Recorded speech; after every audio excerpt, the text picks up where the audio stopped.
Hello বন্ধুরা, আপনাদের জন্য নতুন গল্প। বজ্জাত বস যখন রোমান্টিক হাজব্যান্ড। অনেক রোমান্টিক একটি গল্প। চলুন দেরি না করে এখনই শুরু করা যাক। পর্ব 5। আবির আর তিথি ঢাকায় চলে আসে।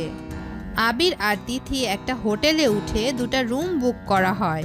আবির ফ্রেশ হয়ে ঘুমিয়ে পড়ে। সারা রাস্তা সে একটুও ঘুমাতে পারেনি। তিথি পুরো রাস্তায় ঘুম ছিল, তাই তার আর ঘুম আসছে না। তাই সে আবিরের রুমে গিয়ে দরজায় বাড়ি দিতে থাকে। আবির অনেকটা রেগে দরজা খুলে আর দেখে তিথি। আবির এখন আরও রেগে গেছে। এই মেয়ে তাকে একটুও শান্তি দেয় না, আর এখন ঘুমাতেও দিচ্ছে না। আবির অনেকটা রেগে বলে, তোর সমস্যা কি? স্যার, আমার তো কোনো সমস্যা নাই। তাহলে এখানে কি করছেন? স্যার, ঘুম আসছে না। হোয়াট? স্যার, আমি বলছি যে আমার ঘুম আসছে না। You out. স্যার। উফ, এখন কি আমি তোমাকে ঘুম পাড়াবো? স্যার, আপনি ঘুম পাড়াতে পারেন? মিস তিথি, আপনার ফালতু বকবক শেষ হলে যান, আমি ঘুমাবো। স্যার, আমি কি করব তাহলে? চুরি করেন গিয়ে। স্যার, আপনার আমাকে দেখে চোর মনে হয়? What do you mean? Sir, যাই বলুন, আমাকে কখনো চোর বলবেন না। বলে রাখলাম। ওকে সরি, প্লিজ যাও। তিথি চলে যাওয়ার পর আবির দরজা বন্ধ করে ঘুমিয়ে পড়ে। তিথি কি করবে বুঝতে না পেরে আবার আবিরের রুমের সামনে এসে দরজা টোকা দিতে থাকে। আবির অনেক বিরক্তি হয়ে দরজা খুলে দেখে তিথি আবার এসেছে। আবিরের এমন রাগ হচ্ছে যে তিথির হাত চেপে ধরে রুমে নিয়ে যায় আর দেওয়ালের সাথে লাগিয়ে অগ্নি দৃষ্টিতে তাকিয়ে বলে, তোমার সমস্যা আসলে কোথায়? স্যার, আমি ব্যথা পাচ্ছি, প্লিজ ছাড়ুন। সারাদিন আমার পুরো মাথা খেয়ে ফেলো বক বক করে। এত কথা কিভাবে বলো? চুপ থাকতে কি অনেক প্রবলেম হয়? তিথি ব্যথায় কান্না করে দেয়, কারণ আবির তার হাতটা অনেক জোরে চেপে ধরে। আবির সেদিকে কোনো খেয়াল নাই। তিথির চোখে পানি দেখে আবির তিথিকে ছেড়ে দেয়। তিথি হাত অনেকটা লাল হয়ে যায়। তিথি আবিরকে ধাক্কা দিয়ে নিজের রুমে চলে যায় আর কান্না করতে থাকে। শিট, এইটা কি করলাম? রাগের মাথায় আমি একটা মেয়েকে এইভাবে কষ্ট দিলাম। আর তিথি রুমে যায়, গিয়ে দেখে তিথি আবিরের 14 গুষ্টি ধুয়ে ফেলেছে। বজ্জাত, শয়তান, কালো বিড়াল, কানকাটা তেলাপোকা, নাইজেরিয়ার অ্যানাকন্ডা, খুন্ডস ভুতুম পেঁচা, কালো কুমির, সাদা ব্যাঙ। আচ্ছা, সাদা ব্যাঙ কি আছে? আবির সেখান থেকে সব শুনছে। আবির তো হাসতে হাসতে শেষ। এই মেয়ে কি দিয়ে তৈরি আসলে? এই মেয়ে এত বক বক করে কিভাবে? আল্লাহ, পুরো পাগল। ইচ্ছে করছে বজ্জাতটাকে গাছের সাথে বেঁধে পিটাই। শয়তান ছেলে আমাকে ধমক দেয়। দাঁড়া বজ্জাত ছেলে, একবার বাসায় যেতে দে, তখন মামুনিকে বলে কি না বকা খাওয়াই।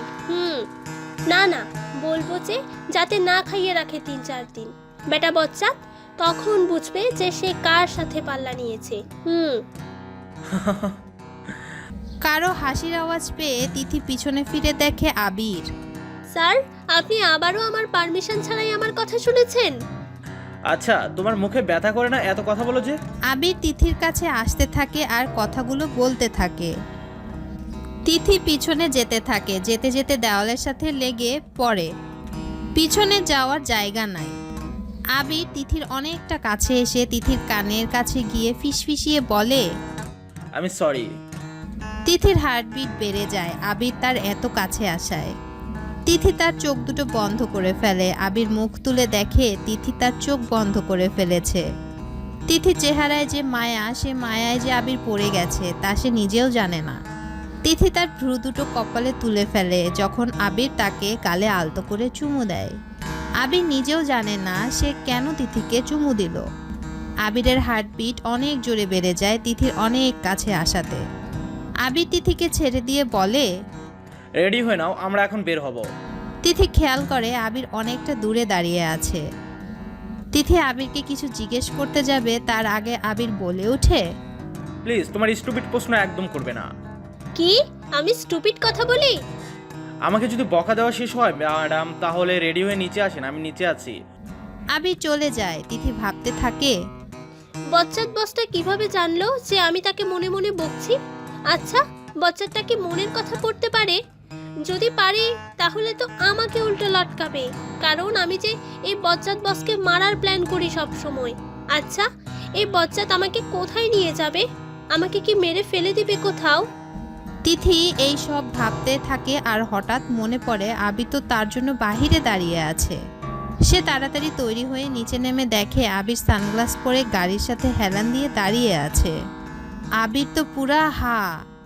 তিথিকে দেখে তিথি নীল কালারের একটা 3 পিস, হালকা সাজ, গোলাপি লিপস্টিক, হাতে কাচের নীল চুড়ি, কপালে ছোট একটা টিপ আর চুলগুলো খোলা।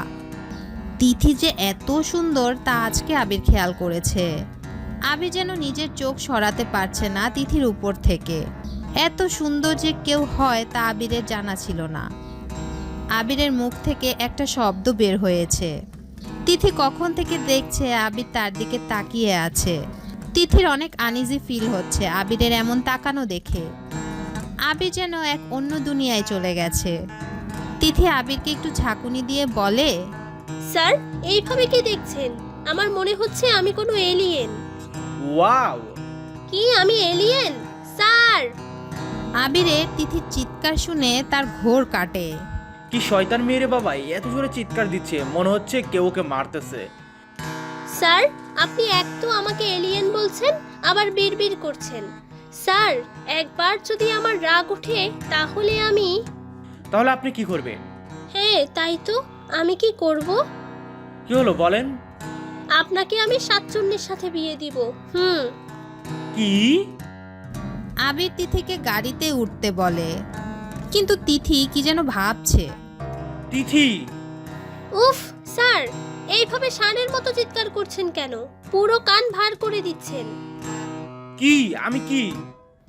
উফ স্যার, আপনাকে নিয়ে আর পারি না।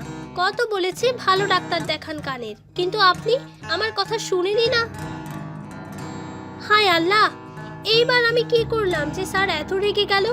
আল্লাহ বাঁচাও এই বজ্জাতটার হাত থেকে। চুপচাপ গাড়িতে উঠে বসেন। তিথি নিজে নিজে অনেক বকবক করে গাড়িতে গিয়ে বসে। আবিরও অনেক সময় পর গাড়িতে বসে আর ড্রাইভ করতে থাকে। তিথি পুরো চুপ, কারণ সে জানে এখন যদি সে কোনো কথা বলে তাহলে আবির তাকে আস্তা গিলে খাবে। তাই সে চুপ করে বসে আছে। আবির ড্রাইভ করছে আর আর চোখে তিথির দিকে তাকাচ্ছে আর দেখে বাতাসে তিথির চুলগুলো উড়ছে। মনে হচ্ছে তিথির চুলগুলো বাতাসে যেন খেলছে। আবিরের খুব ভালো লাগছে মুহূর্তটা। সে জানে না এক অজানা ভালো লাগা তার মধ্যে কাজ করছে। তিথির চেহারায় যেন ডুব দিতে ইচ্ছে করছে আবিরের। একটা মেয়ে এত সুন্দর, কেউ কি বলবে? এত সুন্দর মেয়েটা অনেক কথা বলে, সবসময় বাচ্চাদের মতো করে। জানি না ওর মধ্যে কি এমন মায়া আছে যা আমাকে ওর কাছে টানছে। কেন এমন হচ্ছে? অনেকক্ষণ পর গাড়িটা একটা পার্কে এসে থামায়। নামো। এখানে না, আকাশে। তিথি অনেকটা বিরক্ত হয়ে নেমে পড়ে। আবির একটু হেসে দেয়। আবির আর তিথি একটা বেঞ্চে গিয়ে বসে। তিথি ভালো করে চোখ বুলিয়ে দেখে সবাই কাপল। আবির একটু উঠে একদিকে যায়। তিথি চারপাশে দেখতে থাকে। তিথি হঠাৎ খেয়াল করে পার্কের একপাশে একটা ছোট মেয়ে বায়না করছে কিছু বেলুনের জন্য। লোকটি কিছু বেলুন কিনে দেয় আর কিছু খাবার নিয়ে একটা বেঞ্চে বসে তার মেয়েকে খাইয়ে দিচ্ছে। মেয়েটি মুখে কিছু খাবার লেগে থাকে। তার বাবা একটা রুমাল বের করে মুছে দেয়। তিথি তা দেখে অনেকটা গোমরা মুখ করে ফেলে। তার চোখ বেয়ে পানি পড়ে। তিথি ছোটবেলায় তার সব হারিয়ে ফেলে। কান্না করতে থাকে আর আকাশের দিকে তাকিয়ে বলে, আব্বু, আই মিস ইউ। আবির ফোনে কথা বলে এসে দেখে তিথি কান্না করছে। আবির একটু অবাক হলো। তারপর আবার খেয়াল করে তিথি একটা ছোট বাচ্চার দিকে তাকিয়ে আছে। সেখানে একটা লোক তার মেয়েকে খাইয়ে দিচ্ছে। আবির বুঝতে পারলো যে তিথি তার বাবাকে মিস করছে। আবির তিথির পাশে গিয়ে বসে আর তিথির হাতে নিজের হাত রেখে বলে, তোমার বাবাকে মিস করছো বুঝি? তিথি তাকিয়ে দেখে আবির তার পাশে। তিথি আর কিছু না ভেবে আবিরকে জড়িয়ে ধরে কান্না করতে থাকে। কেন হলো আমার সাথে এমন? কেন সবাই আমাকে ছেড়ে চলে গেছে? আমি কি অনেক খারাপ? আবির অনেকটা শকড হয়ে যায়। তিথি তাকে এইভাবে জড়িয়ে ধরে সে ভাবতেও পারে নাই। তুমি খারাপ না তিথি, জন্ম মৃত্যু সব আল্লাহর হাতে।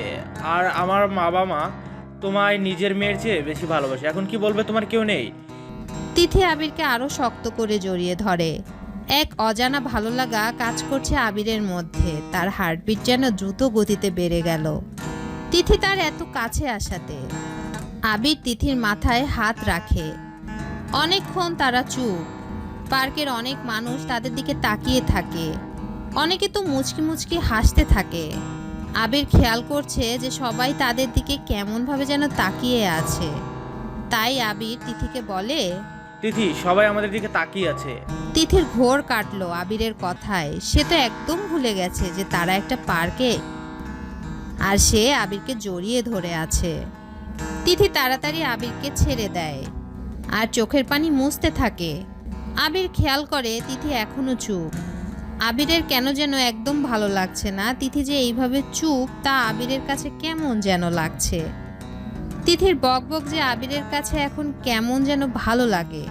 তিথির মনটা ভালো করার জন্য আবির তিথিকে বলে, আচ্ছা তিথি, তোমরা মেয়েরা তো মেকআপ কেন করো? মনে হয় কোনো পেতনিই নেমে এসেছে। আর আজকে তোমাকে পুরো পেতনি লাগছে। তিথি এত রেগে যায় যে আবির তাকে পেতনি বলছে। কি বললেন? কেন, তুমি কি কানে কম শোনো? বচ্চার ছেলে, তোর সাহস হয় কি করে আমাকে এমন বলার? তুমি আমাকে তুই বলছো? বেশ করেছি, আরো বলবো, 1000 বার বলবো। Miss Tithi, you are back. কি? কিছু না, তুমি বসো, আমি আসছি। আবির উঠে চলে যায়। তিথি আবিরের কথায় একটু অবাক হলো। সে এমনটা কেন করলো? কেন তাকে এমন রাগালো আর বলল যে তিথি ইস। তিথি বসে বসে আবিরের কথাগুলো ভাবছে। আর পার্কে 4টা বখাটে ছেলে তিথির দিকে তাকিয়ে আছে। তারা দেখে তিথি একা। তারা তিথির পাশে এসে বসে আর তিথির গায়ের সাথে বারবার ইচ্ছে করে লাগছে। তিথি অনেকটা রেগে যায়। কি সমস্যা? আমাদের তো কোনো সমস্যা নেই, যদি তোমার থাকে তাহলে বলতে পারো বেবি। তিথি তো এখন অনেক রেগে যায়। তিথি উঠে যেতে লাগে কিন্তু ছেলেগুলো তার পথ আবার আটকায়। তিথি তো এইবার রাগ কন্ট্রোল করতে না পেরে তার সামনে যে ছেলেটি ছিল তাকে কষে দেয় এক থাপ্পড়। ঠাস, বচ্চার ছেলে, তোর সাহস হয় কি করে আমার সাথে ফাজলামি করার? কিছু বলছি না তাই এত সাহস হয়েছে তোর। বচ্চার ছেলে, আমার হাজবেন্ড দেখলে তোকে কাঁচা গিলে খাবে। হাজবেন্ড? ওই যে দেখছেন, উনি আমার হাজবেন্ড। বড় বড় লোকদের সাথে উঠে। যদি উনি জানে না, তখন কিন্তু তোমাদেরই 12টা বাজাবে। ছেলেগুলো একটু ভয় পায়। আবির খেয়াল করছে যে কিছু ছেলে তিথিকে ঘিরে ধরেছে। আবির তিথির কাছে যায়। কি হয়েছে তিথি, আর ওরা কারা? জানো তুমি এসেছো? আবির পুরো অবাক, এই মেয়ে বলে কি? জানু? তিথি এসে আবিরের হাত ধরে বলে, জানো দেখো, ওরা আমাকে ডিস্টার্ব করছে। আবির এইবার বুঝতে পেরেছে যে তিথি এমনটা কেন করছে। আবির ছেলেগুলোর দিকে রাগীভাবে তাকায় আর ছেলেগুলো পালিয়ে যায়। তিথি হাঁপ ছেড়ে বাঁচলো। এবার হাত ছাড়ো জানু। স্যার, আপনি আমাকে জানো কেন বলছেন? বারে, তুমি যে আমাকে বলছো যে। আমি তো ওদের হাত থেকে বাঁচার জন্য বলেছি। না হলে আমি আপনার মতো অ্যানাকন্ডাকে জানো বলবো? ইম্পসিবল। কি বললে? আমি অ্যানাকন্ডা? সরি স্যার, আমি আপনাকে অ্যানাকন্ডা বলেছি। আসলে আপনি তো নাইজেরিয়ার অ্যানাকন্ডা। আবির তো এইবার অনেক রেগে যায়। তিথি তো আবিরের রাগ দেখে কিটকিটে হেসে দেয়। আবির তিথির হাসি দেখে পুরো অবাক। তিথির হাসি যে আবিরের কাছে অনেক সুন্দর লাগছে। মনে হচ্ছে তার সামনে কোনো অপ্সরা হাসছে। আবিরের রাগ যেন চলে যায় তিথির হাসি দেখে। এত সুন্দর কি করে হাসো? এত সুন্দর মেয়েটা কি যা তা ভাবছি আমি। এসব কি হচ্ছে? উফ। তিথি আবিরকে একটু ঝাঁকুনি দিয়ে বলে, স্যার, আপনি কি ভাবছেন? কিছু না। আবির আর কিছু না বলে তিথিকে নিয়ে অন্য জায়গায় যায় আর অনেকক্ষণ ঘোরাঘুরি করে। বাহিরে খেয়ে হোটেলে যায়। প্লিজ, এইবার আমার ঘুম নষ্ট করতে আর আসবে না। ডিস্টার্ব তো একদম নয়, প্লিজ। স্যার, এভাবে চিৎকার করছো কেন? আমাকে দেখে কি মনে হয় বখাটে মেয়ে? মানে? এই যে আপনি এখন বললেন আমি যেন আপনাকে ডিস্টার্ব না করি। ডিস্টার্ব তো বখাটেরা করে। আমাকে দেখে কি আপনার তাই মনে হয়? আল্লাহ, এই মেয়ে আসলে কি? আপনি আবার কি ভাবছেন? কিছু না, আমাকে মাফ করেন প্লিজ। এইবার যান আর গিয়ে ঘুমান। তিথি নিজের রুমে গিয়ে ঘুমিয়ে পড়ে। আবির শাওয়ার করে বিছানায় শুয়ে ভাবতে থাকে কেন তিথি তার কাছে আসলে তার হার্টবিট বেড়ে যায়, কেন তিথির হাসি তার কাছে সবচেয়ে বেশি সুন্দর লাগে, কেন তার কাছে তিথিকে অনেক কাছের মনে হয়। তিথির বলা কথা, তার বকবক আর ফালতু উল্টোপাল্টা কথা সব কিছু যেন আবিরের কাছে খুব ভালো লাগে। আবির আনমনে হাসতে থাকে। পাগল মেয়েটা আসলে এত স্টুপিড কিভাবে হয়? আল্লাহ এই মেয়েকে আসলে কি দিয়ে বানিয়েছো? আবির তিথির কথা ভাবতে ভাবতে কখন যেন ঘুমিয়ে পড়ে। সকালে আবির ফ্রেশ হয়ে রেডি হয়ে তিথির রুমের সামনে যায় আর তিথিকে ডাকতে থাকে, কিন্তু তিথি ঘুম। অনেকবার ডাকায় তিথি দরজা খুলে গালি দেওয়া শুরু করে দেয়। কোন শয়তানের বাপরে আমার ঘুম নষ্ট করেছিস? বেটা বজ্জাত, আমি তোকে বট গাছে লটকাবো। তিথি চোখ খুলো, ভালো করে দেখো কে, তারপর তোমার ফালতু কথাগুলো বলো। তিথি ভালো করে দেখে আবির। তিথি চোখ ডলতে ডলতে দেখে আবির অনেকটা রেগে আছে। তাই তিথি উল্টা অনেকটা রেগে বলে, স্যার, সকাল সকাল আমার ঘুমের 12টা কেন বাজাচ্ছেন? এ মেয়ে তুমি কি আসলে... স্যার, এখন তো দেখি কানের সাথে সাথে চোখ দুটোও গেছে। স্যার, রাগ করলেন যে? ও আচ্ছা, আমি সত্যি বলেছি তাই? স্যার, সত্যি সবসময় তিতা হয়, তাই হয়তো কেউ হজম করতে পারে না। সেম আপনিও। আবির অনেকটা রেগে যায় আর তিথির হাত চেপে ধরে বলে, এই ফালতু কথা কিভাবে বলো? সবসময় ফালতু কথা, আর একবার যদি বলো তাহলে তুমি দেখবে আমি কতটা খারাপ। সবকিছুর একটা লিমিট আছে, কথাটা লিমিটের মধ্যে রাখো, না হলে... আবির তিথিকে ছেড়ে চলে যায়। আবার ফিরে এসে বলে, রেডি হয়ে নাও, মিটিং 10টায়, তাড়াতাড়ি করো। তিথি ওইখানে দাঁড়িয়ে আছে। আবির অনেকটা রেগে এইসব বলে। তিথি নিজে নিজে বক বক করে। বজ্জাতটার মাথায় সমস্যা আছে, এই জন্য এইরকম রাগে। ইচ্ছে তো করে তাকে ইচ্ছে মতো হুইল পাউডার দিয়ে ধুই।